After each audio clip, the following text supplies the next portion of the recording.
birthday to me. Happy birthday to me and my BookTube channel. Happy birthday to me.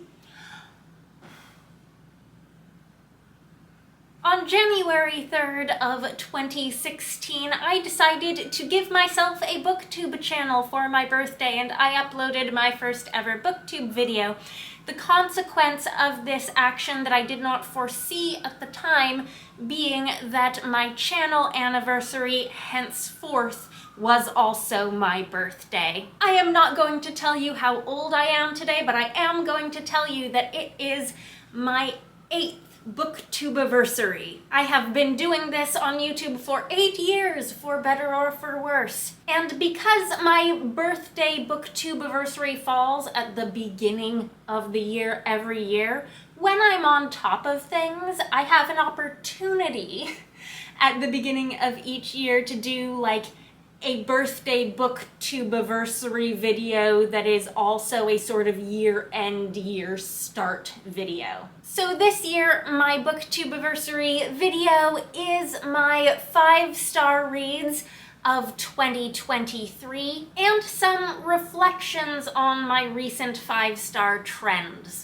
And no, this will not be uploading on the 3rd. I am filming it too late on the night of the 3rd. This will be uploading tomorrow at the soonest. So in terms of quantity of books read, I have been gradually on the rebound since 2021, which was my all-time low since I've been tracking my reading. So for context, in 2021, I read only 31 books, and since then it's been going slightly upwards. In 2022, I read 48, and in 2023, I read 54. The page count has similarly been increasing, I think even more dramatically.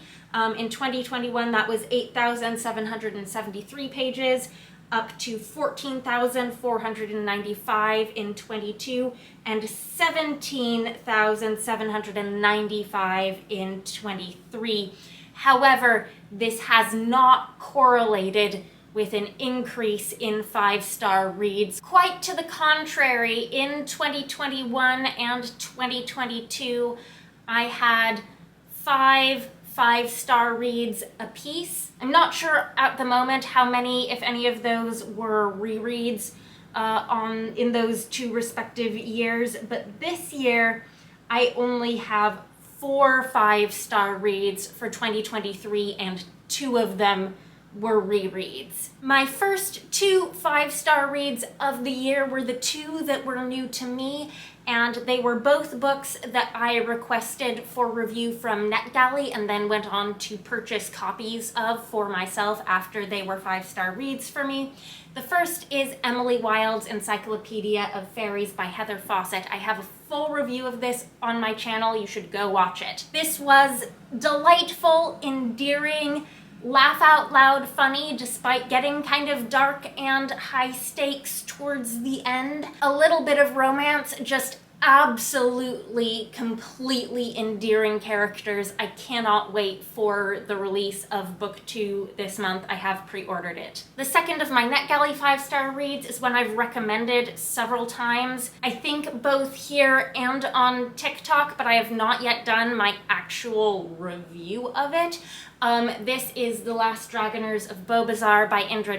This was a Subterranean Press original novella. This is the book that come the time Hugo nominations open this year, I will be like screaming at everybody to read it and nominate it, because if this is not nominated for awards this year, I will be sad. This is a slightly fantastical coming-of-age story about a kid growing up in India who does not know his family's history because they keep making him forget the parts of their lives that are magical and or involve dragons, in the sort of futile hope that doing so will help him belong fully to this world instead of the one that they came from. This is beautifully written without being flowery in its language. It is bittersweet and poignant.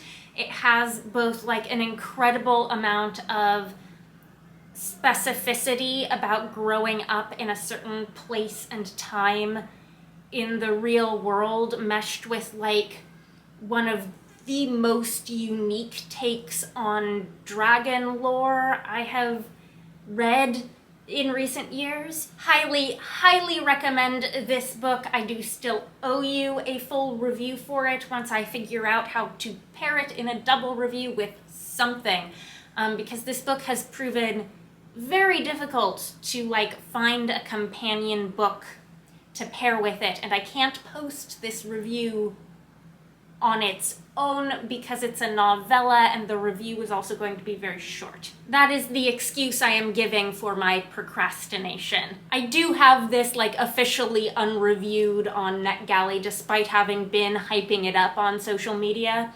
And I feel bad about that. I realize I should be saying when I read each of these books. I read Emily Wilde's Encyclopedia of Fairies in January, and I read The Last Dragoners of Bowbazar in June. Now, the second two 5-star reads of the year for me were both rereads that I read in preparation for reading their sequels. The first was Tess of the Road by Rachel Hartman. This is one of the best YA fantasy books I have ever read. I have now read all 4 of the books in the Greater Southlands universe, starting with Seraphina. And so I am planning on doing at some point a series review of both the Seraphina books and this book and its sequel in the Serpents Wake. Of all 4 of them, this is the best.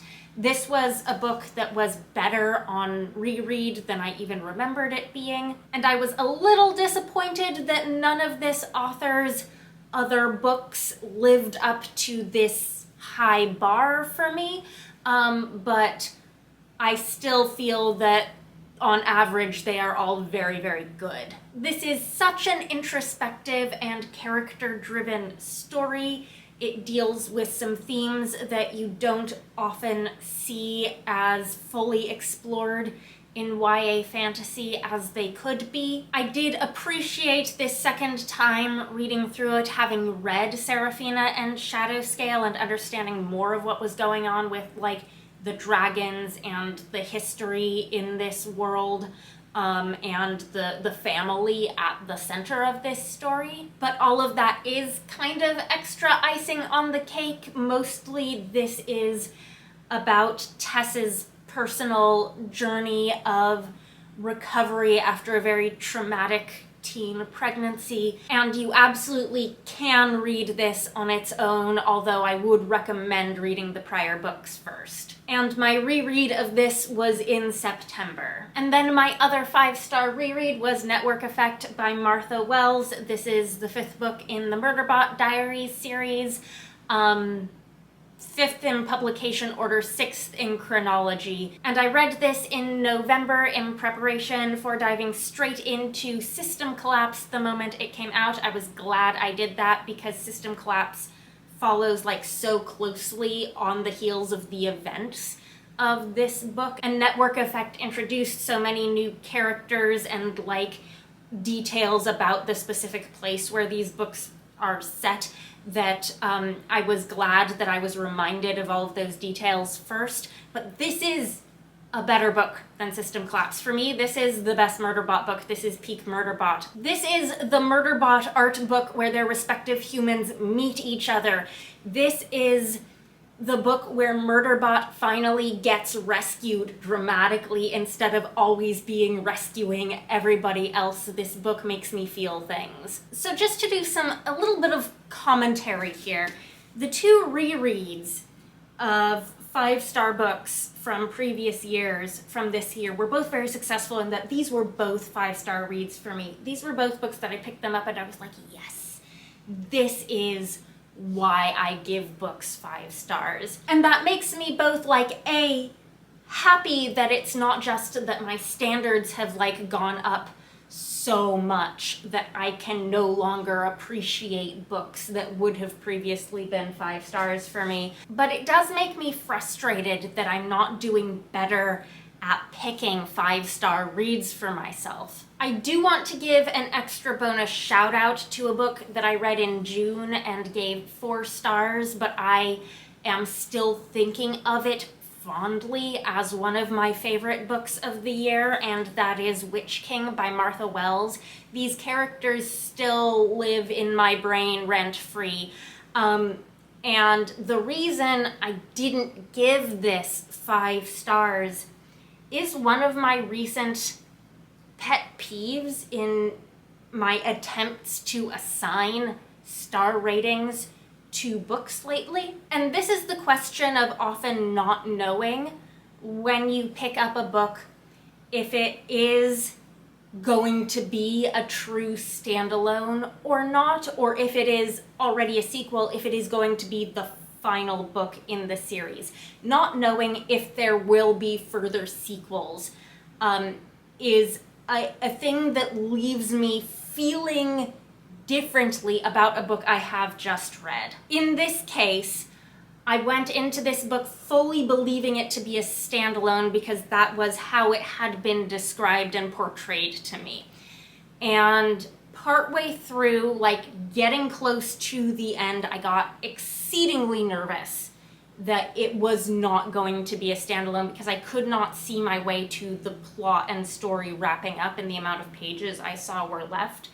And then I was shocked and amazed when it actually did wrap up the plot part of the book. But it left me still feeling unresolved emotional things about the character arcs. And at the time when this had just been released, there was absolutely no word on whether this might or might not eventually be a series. At this point, however, Martha Wells has confirmed that she is writing a sequel, but I don't think there's been any official news from the publisher, so nothing is official about a sequel actually like getting published.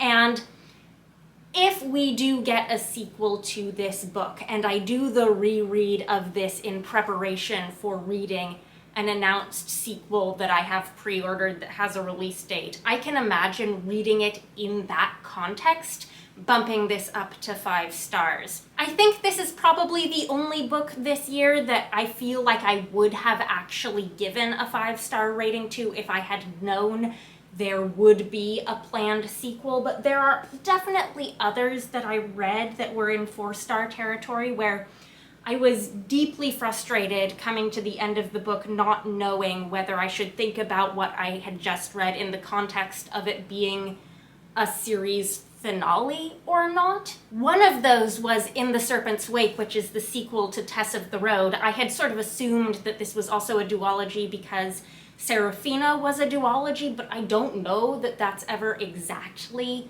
been announced, and I felt that In the Serpent's Wake was not a good ending for Tess's story, or at least not as good an ending as I had hoped for given how intensely I feel about book 1. And In the Serpent's Wake isn't like a climactic finale feeling book the same way Shadowscale is a climactic feeling fantasy book in a very traditional way for a YA series. So it left me wondering, without anywhere to go for actual information, if there might eventually be a 3rd book in that series. Rachel Hartman does tend to leave several years between publication of her books. The other one that did this to me more recently was All the Hidden Paths by Meadows, which I don't have my copy of in this room, it's in the other room, so I'm going to show the picture.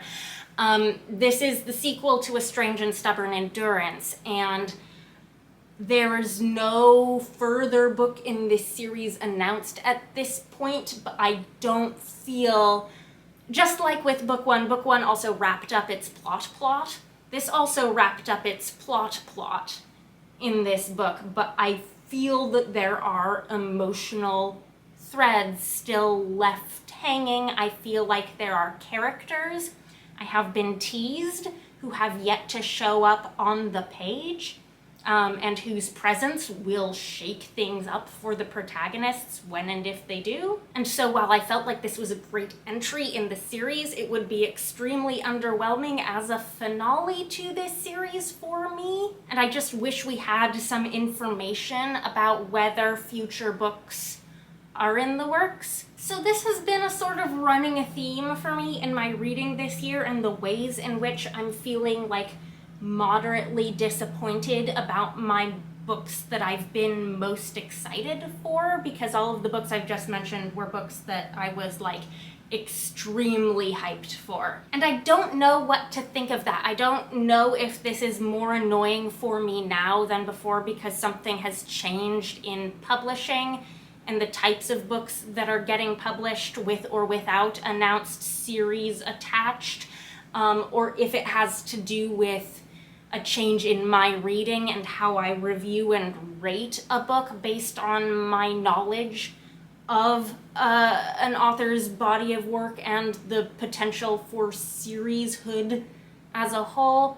These are my rambling thoughts, but those were my 4 5-star reads. Here they are. 4 5-star reads and 1 honorable mention of 2023. Anyhow, I hope you are having a very nice day. That is all. Bye for now.